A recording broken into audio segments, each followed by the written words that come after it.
Hi, it's Jane. It's day 27 of 40 Days of Tenderness. Um, uh, interesting day. So, last night after making that video, um, all these questions arose. The truth is always like paradoxical. And so I was kind of looking at what I really want. And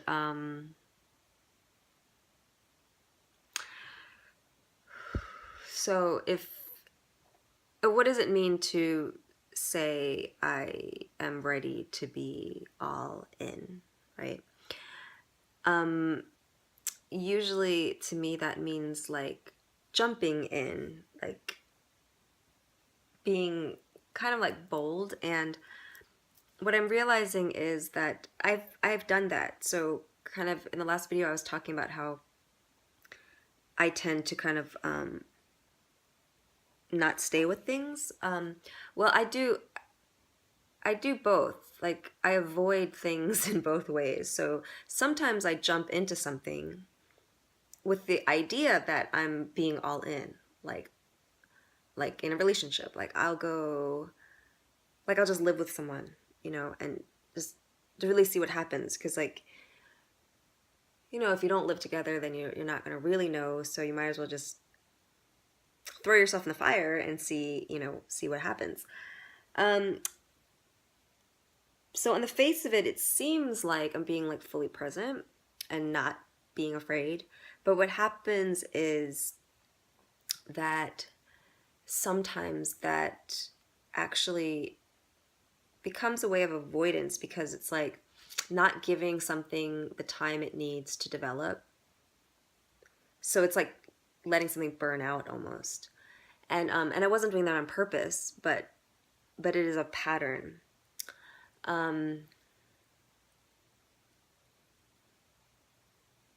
Yes. So I was playing with like another concept of doing no harm,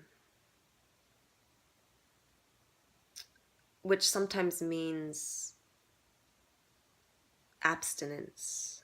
Like right now in this 40-day exploration of tenderness, I am taking away foods that I don't need, or maybe that are toxic, or just that just don't allow for me to have the energy and space to cleanse in the way that I need.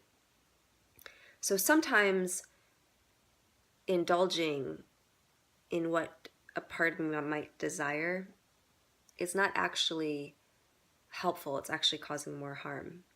So one of the most beautiful and loving things that was ever said to me was, I will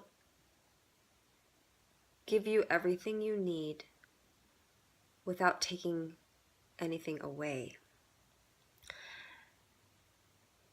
This is a very profound statement, and it is a perfect phrase, I feel like, for me to live by and to practice. Because being the indulgent and at the same time very ascetic and kind of stringent person that I am, I mean, I really go between these two polarities. I feel like gets very tricky to know when giving myself permission to do something becomes indulgent, and when and I was looking at how do you remain open-hearted while not giving in or giving away your power. Because for me it's like that whole, like being independent or standing up for yourself or being in your power, it has that very like hard masculine quality, and I don't really want to do that anymore. But at the same time, you do need to have a voice, and this idea of commitment, even if it's in that moment, it is really being clear and about what you really want, and want in like an eternal sense, almost like the greatest commitment being to my soul and not to a temporary passing feeling. um and again, this going, so it's like, okay, how do you I've noticed that in relationships, I will usually, it's easy for me to turn off and on. It's not easy, but I will do that. And it's like, being cold or shutting down is much easier when you're hurt than to stay open, right? So I realized that because I felt all these negative, well, not negative, just all of these kind of painful emotions were coming up, I found myself kind of going into the place of like feeling against or opposed, to what on the surface feels like it's causing me pain. But of course, it's an inner thing that's being triggered that's actually coming up to be healed. So, but that healing process takes time, and I still realize that I really need to honor this space I'm in, and allow myself to be very clear and very centered. So then, to honor myself and honor the other without shutting the other out. Like, I'm just like, what does that look like, right? So this idea of boundaries, how do I stay in myself and stay true to what I believe I need while being open to the other? And what I realized is it's seeing that, again, what my soul most desires, because I'm love, is always equal to what is the highest for everyone. And I know, and then when I saw it that way, it was so clear that, sometimes the one who's more awake in that moment must be the one who leads. So instead of, even though a part of me wants to kind of be, kind of go with the flow and be open to what the other wants, because a part of me wants it too, there's a bigger part of me that realizes that to not stand in like the clarity that I'm in, and open myself to another's confusion is not in the highest for either of us. So yeah, it's about like trusting myself and not always letting myself do what I want in the moment, knowing that what I really want cannot be attained if I keep allowing myself to pretend I'm satisfied with momentary pleasures or whatever. So, because this thing came up about, letting go of old patterns. I had this dream of all of these people in my life dying, all of these ex-boyfriends actually dying. They were coming back to me in spirit form.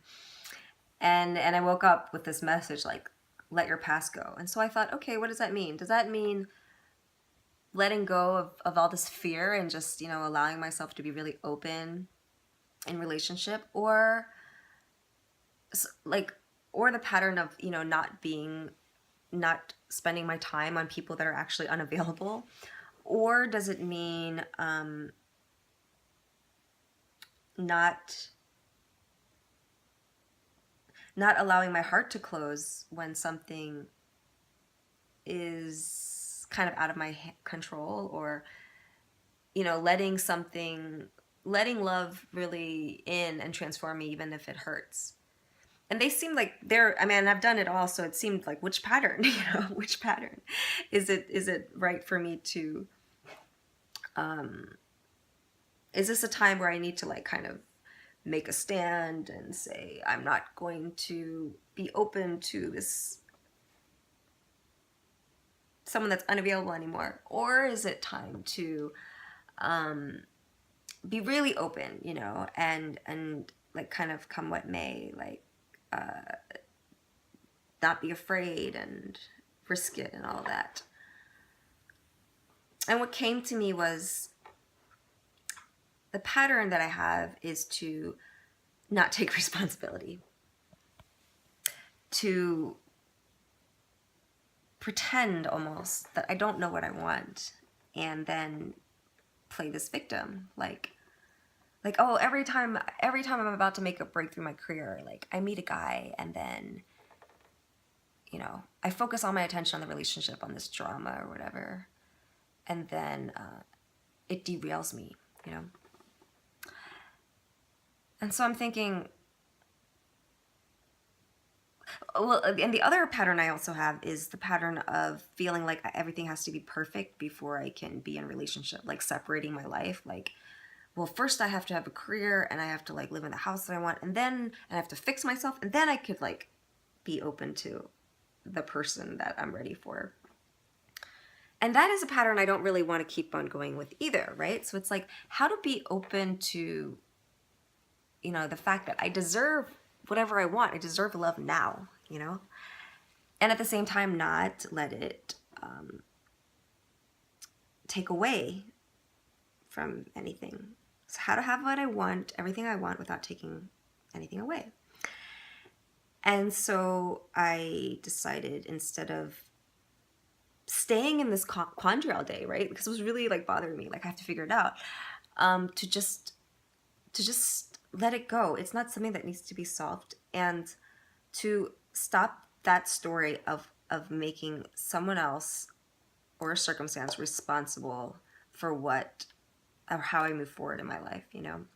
So I concentrated on the work that I wanted to do, and I got it done. And now I'm open, you know. And now I'm still not sure what I'm gonna do, but so I made this video to get this finished, and then to be in a clear spot before I decide the next step. Yeah, you know, it really is exciting to actually live in the moment, and to not be rigid. You know, I think I'm really into like my own rules. Like, I mean, I break them, but it's like I go back and forth between like making really rigid rules and then breaking them. And it's like, what if I just didn't make rules? But it's much more challenging to live that way, because then you really have to trust yourself and evaluate like moment to moment. And that feels, has felt scary in the past, because it means you're not controlling. You're not controlling. You're really moving with life. So, okay. I feel like I was talking in a very weird way, but yeah, I'm in like my own creation mode, so this is where I'm at. Bye.